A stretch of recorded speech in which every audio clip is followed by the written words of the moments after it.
Hello dear students, welcome to my channel mathematics studies. आज हम exercise 3.4 का lecture second देखेंगे, जिसके अंदर हम करेंगे क्वेश्चंस। देखो क्या है इसके अंदर। जैसा कि मैंने तुम्हें लास्ट लेक्चर तुमने पढ़ा होगा कि लीनियरली इंडिपेंडेंट और लीनियरली डिपेंडेंट क्या होता है, तो वो तुमने पढ़ लिया है, तो ये लेक्चर समझ आ जाएगा। शो करना है कि जो वेक्टर्स हैं वो लीनियरली इंडिपेंडेंट हैं। जैसे कि तुम्हारे पास वेक्टर्स होंगे, जैसे 2 या फिर 3 वेक्टर हो सकते हैं। जैसे 2 वेक्टर हो गए, उनके लिए कुछ तुम्हारे पास कॉन्स्टेंट्स होंगे, स्केलर्स एग्जिस्ट करेंगे, जैसे A1 और A2 टाइप के। और जब तुम A1 into x1 plus A2 into x2 करोगे इक्वल टू 0 हो जाएंगे। अगर A1 A2 मतलब कि सारे के सारे स्केलर्स अगर 0 आ गए तो लीनियरली इंडिपेंडेंट, और कम से कम एक भी अगर 0 नहीं आया, मतलब नॉन ज़ीरो आ गया, तो वो लीनियरली डिपेंडेंट। और ऐसा भी होता है कि एक की वैल्यू दूसरों पर डिपेंड कर रही है, 0 नहीं आ रही, तो वो भी लीनियरली डिपेंडेंट। ठीक है, अभी के लिए हम लीनियरली इंडिपेंडेंट प्रूफ करें, मतलब वेक्टर्स की जो वैल्यू, जो स्केलर्स की जो वैल्यू है A1 A2 की, वो 0 आनी चाहिए, ये हमें करना है। जैसे फर्स्ट क्वेश्चन, जो फर्स्ट एग्जांपल का फर्स्ट पार्ट है, वो क्या कहता है कि शो करो जो ये वेक्टर्स दे रखे हैं ये दोनों, वो लीनियरली इंडिपेंडेंट हैं। तो उनके लिए कोई दो जो हमारे कॉन्स्टेंट्स वो एग्जिस्ट करेंगे, स्केलर एग्जिस्ट करेंगे A और B। तो A इंटू ये वाला वेक्टर प्लस B इंटू ये वाला वेक्टर इक्वल टू हो जाएगा 0। ठीक है, A और B अगर 0 आ गए तो लीनियरली इंडिपेंडेंट हो जाएगा। तो मल्टीप्लाई करो, A 2A 3A plus 2B 0 equal to vector, अगर ये 3 0 है तो यहाँ पे भी 0 0 0 ऐसे लिख सकते हैं इक्वल टू 0 को।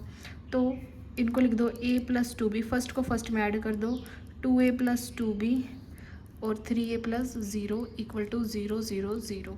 यहाँ से 3 इक्वेशन आ गई, इनको कंपेयर कर दो, फर्स्ट को फर्स्ट से, सेकंड को सेकंड से, थर्ड को थर्ड से।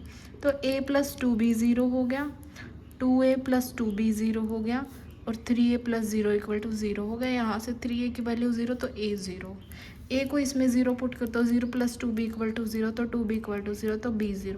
मतलब A और B दोनों 0 आ गए। इसका मतलब जो स्केलर्स है ऑल 0 आ गए। इसका मतलब क्या हुआ कि जो ये वेक्टर है वो लीनियरली इंडिपेंडेंट है, ये हमने प्रूव कर दिया। सिमिलर सेकंड क्वेश्चन क्या करोगे तुम, इसके ही सेकंड पार्ट में 2 वेक्टर्स दे रखे हैं, उनके लिए 2 स्केलर हो जाएंगे, उनकी मल्टीप्लाई करोगे, ऐड करोगे। जब तुम्हारे पास ये 3 कंडीशन आ जाएंगी, इसमें क्या करोगे, ये फर्स्ट मान लो, ये सेकंड और ये थर्ड, इस ये 2 हैं, इनको सॉल्व करो। 3A plus 2B equal to 0 और A plus 2B equal to 0, इनको सब्ट्रैक्ट कर दो। तो सब्ट्रैक्ट करोगे तो ये कैंसिल हो जाएगी, हो जाएगा 2A इक्वल टू 0। तो यहाँ से A 0 आ गया। अब जो A 0 है इसमें पुट कर दो, तो B भी 0 आ जाएगा। और अगर A और B दोनों 0 आ गए तो लीनियरली इंडिपेंडेंट हो जाएगा। ये था तुम्हारा एग्जाम्पल नंबर 1। अब एग्जाम्पल नंबर 2 करते हैं। एग्जाम्पल 2 के मैं तुम्हें 2-3 तरीके बता सकती हूँ, लेकिन पहले हम ये वाला तरीका देखते हैं, जैसे हमने एग्जाम्पल 1 किया उस तरीके से करते हैं। फिर मैं तुम्हें एक और तरीका बता दूंगी। Prove that the set of vector U V W is linearly dependent है, ये प्रूव करना है। ठीक है, तो U V W 3 वेक्टर है, तो उनके लिए 3 स्केलर्स भी होंगे A B C। तो किस तरीके से लिखोगे, A into AU plus BV plus CW equal to 0, इस तरीके से हो जाएगा। तो A इंटू यू की value 1 3 2 plus B into 1 minus 7 minus 8 plus C into 2 1 minus 1 equal to 0 0 0। Multiply करोगे तो हो जाएगा A 3A 2A plus B minus 7B minus 8B plus 2C C minus C equal to 0 0 0। Compare करेंगे तो A plus, compare नहीं, पहले तो add करेंगे ना, A plus B plus 2C 3A minus 7B plus C 2A minus 8B minus C equal to 0 0 0। Bracket लगा देना, क्योंकि ये वेक्टर है ना, एक ये 0 वेक्टर था तो 0 इस तरीके से हमने लिख दिया। फर्स्ट को फर्स्ट से कंपेयर कर दो, सेकंड को सेकंड से, थर्ड को थर्ड से, और ABC की वैल्यू हमें निकालनी है। तो A plus B plus 2C equal to 0 हो गया, और 3A minus 7B plus C equal to 0 हो गया, और 2A minus 8B minus C equal to 0 हो गया। ठीक है, तो तुमने ये वैल्यू निकाल ली।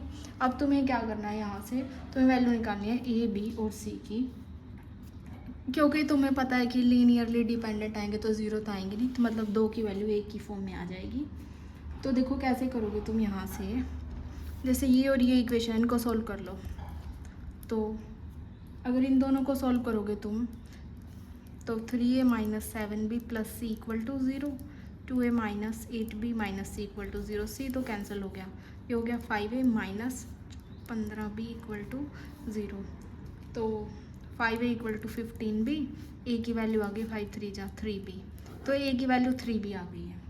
ठीक है, अब हम जो ये a की वैल्यू है इसको पुट कर देते हैं किसी भी एक इक्वेशन के अंदर। मान लो इसके अंदर पुट कर दी, मान लो 1 2 3 पुट इन टू,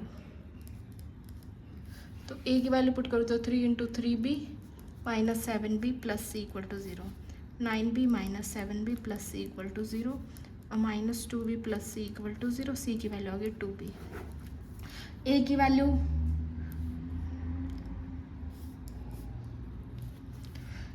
a की वैल्यू 3b आ गई, c की वैल्यू माइनस 2b आ गई, तो a की वैल्यू भी b की फॉर्म में आ गई, c की वैल्यू भी b की फॉर्म में आ गई।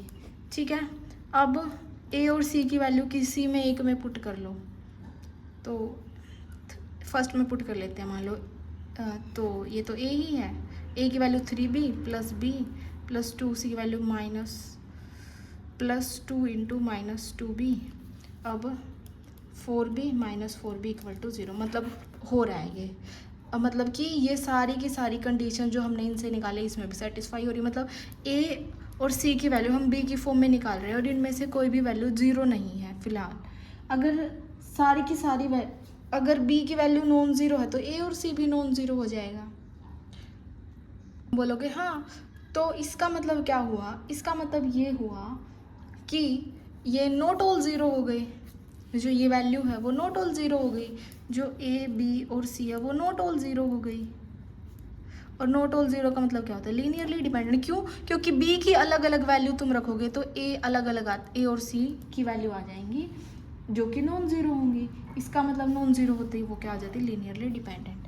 ठीक है, अब ये है एक तरीका, मैंने तुम्हें पता है क्या बताया था लीनियरली डिपेंडेंट का, मैंने ये बताया था कि तुम्हारे पास ऐसे 3 वेक्टर दे रखे होंगे। ठीक है, अगर तुम उन वेक्टर को कॉलम में लिखोगे और उनका डिटरमिनेंट निकालोगे, अगर वो डिटरमिनेंट 0 आ जाता है तो वो लीनियरली डिपेंडेंट हो जाते हैं, और नहीं आता लीनियरली डिपेंडेंट नहीं होते।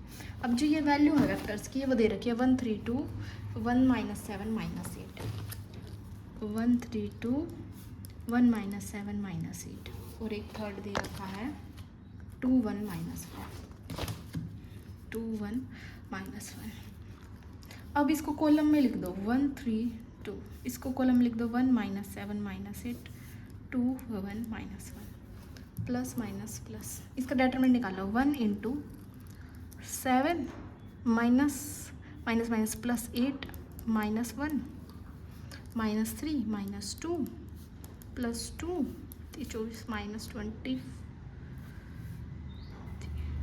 Minus 24 minus minus plus 14 15 minus minus plus 5 plus 2 minus 10 20 minus 20 equal to 0।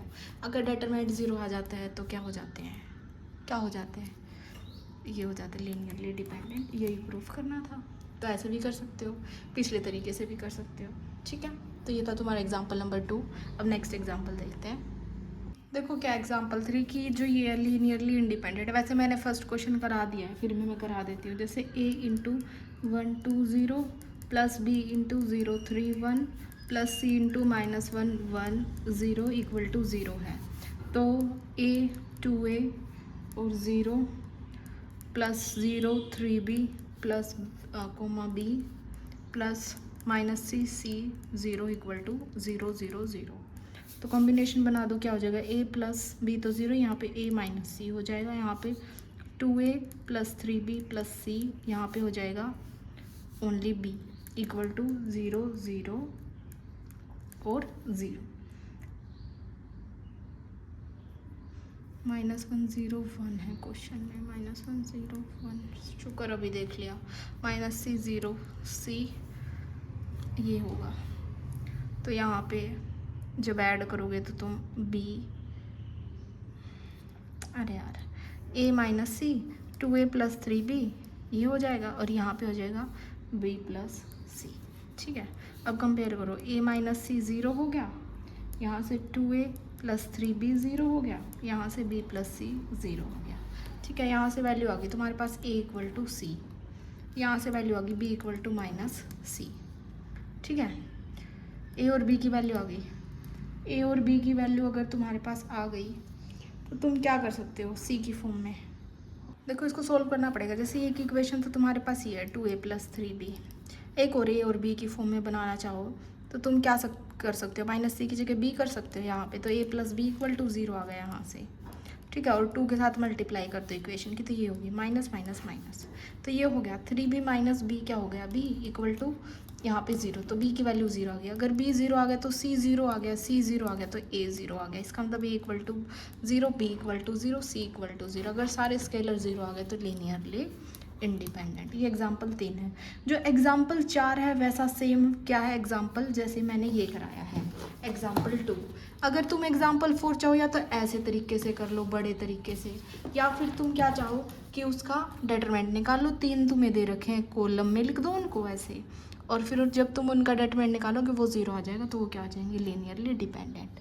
यही पूछ रखा है अगले क्वेश्चन में कि लीनियरली डिपेंडेंट है या नहीं है। तो अगर डिटरमिनेंट 0 आ जाए तो लीनियरली डिपेंडेंट, ना आए तो नहीं है। ठीक है, तो अब एग्जाम्पल 5 दिखेंगे इसके बाद। अब देखो एग्जाम्पल 5 और एग्जाम्पल 6 बिल्कुल सेम है, तो मैं ये वाला करा रही हूँ तुम्हें। क्या बोल रखा है कि p की वैल्यू निकालो जिसमें कि जो ये है वो लीनियरली डिपेंडेंट हैं। लीनियरली डिपेंडेंट मतलब डिटरमिनेंट ऑफ a क्या आ जाएगा, 0 आ जाएगा। तो तुम a की वैल्यू देखो, ये क्या कॉलम दे रखे हैं, तो 1 2 3 -1 4 0 3 0 p ये दे रखा है। अब determinant of a equal to 0 होगा, क्यों, क्योंकि लीनियरली डिपेंडेंट है। तो determinant of 1 -1 3 2 4 0 3 0 p equal to 0 होगा, प्लस माइनस प्लस, तो ये जगह 1 इंटू 4p माइनस 0, तो ठीक है, तो minus minus plus 1 into 2p minus 0, तो 2p प्लस 3 इंटू माइनस का 12 इक्वल टू 0। 4p और 2p 6p equal to minus 36, उधर जाके 36, तो p की वैल्यू आ गई 6। तो ये था एग्जाम्पल 5। डिट्टो एग्जाम्पल 6 वो तुम खुद से कर लेना। तो यहाँ पे जो तुम्हारा 3rd चैप्टर वो कंप्लीट होता है। Thank you guys for watching my video. Please do like share and subscribe to my channel. Thank you so much. जय हिंद।